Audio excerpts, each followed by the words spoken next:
Hi, everybody. I wanted to go ahead and point out sort of an interesting phenomena about the genetic codon chart, and it has to do with making mistakes essentially, and it's technically called the Wobble Effect. Sort of a strange name, but that is what it's referred to. And what we mean by this is, if you have a codon, let's say we've got something that reads like that, so CCC.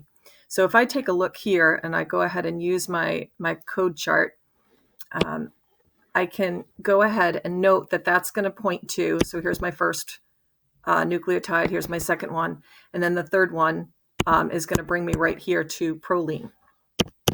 Okay, let's go back here for a minute. So the amino acid that would code for would be proline.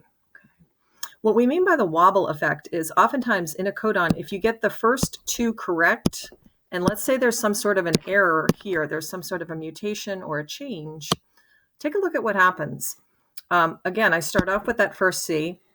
I go to my second tier, my second C, and A is my third and final nucleotide. That's still going to point me to proline. So there's this little change here, but because it happens to be in the third in that third nucleotide, it's got a little wiggle room, and the outcome will be the same. So the protein will technically not be changed. That's called the wobble effect.